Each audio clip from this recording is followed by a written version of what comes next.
Hello, Keith Thompson here from the Armadale Church of Christ. We're continuing our study through the Bible as we go on to the Bible series. This is lesson number 7, and we're talking about the two covenants. We know that the Bible is divided into two main sections, the Old Testament and the New Testament. And that's really what this study is about. We're going to be delving into the book of Galatians here. Now, the Galatian church was having a big problem. They were wanting to go back. They were wanting to go back to the old covenant. Notice what the Apostle Paul writes to them in Galatians chapter 1, verses 6 and 7. I'm amazed that you are so quickly deserting him who called you by the grace of Christ for a different gospel, which is really not another, only there are some who are disturbing you and want to distort the gospel of Christ. They wanted to leave the freedom of the new covenant, the New Testament that Jesus brought in, and wanted to go back to the laws of the old covenant. Notice what we read in chapter 3, verses 24 and 25. It says, therefore, the law has become our tutor to lead us to Christ, so that we may be justified by faith. But now that faith has come, we are no longer under a tutor. The Old Testament had a very important part in the history of God's people. It was there to lead us to Christ. And Christ came through the Old Covenant to bring us the New Covenant, or the New Law. And so we go on to chapter 4 of Galatians, and we see here Paul uses an allegory here to help us to understand.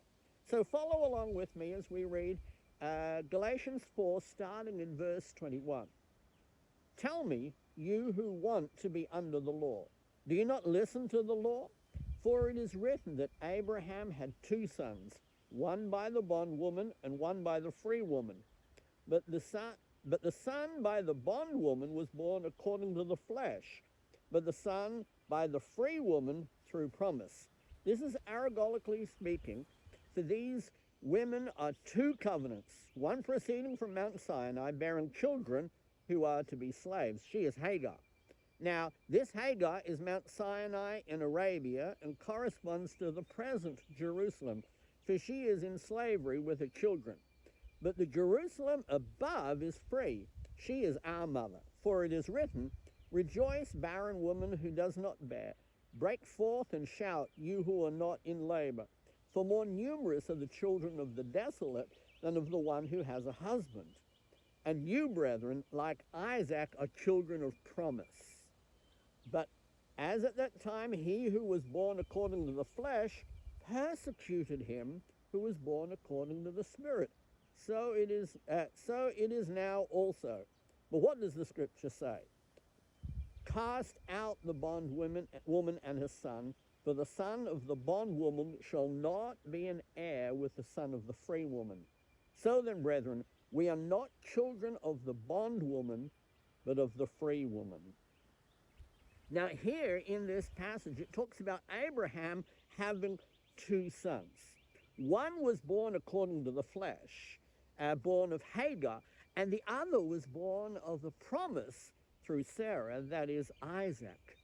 And what he's saying is we're not those that are born of the flesh like the Jews were, but we are children born of the promise of the Son of God, Jesus Christ. Now, the promises were not through Ishmael, but through Isaac. And the promises are for us who are Christians.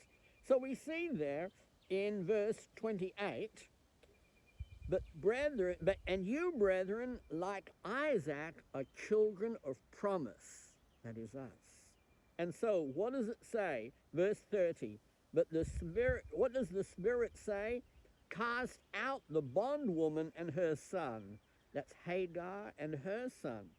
For the son of the bondwoman shall not be heir with the son of the free woman. So then, brethren, we are not children of a bondwoman, but of a free woman. He's telling us that the old covenant has passed. We are living under the new covenant. The old covenant was written, the Old Testament rather, was written largely for the Jews. The New Testament is written for Christians. And we, like Isaac, are children of promise. And so we're no longer under the old covenant, but under the new covenant. Well, thank you very much for being with us and joining us again. We look forward to seeing you next time. Goodbye for now.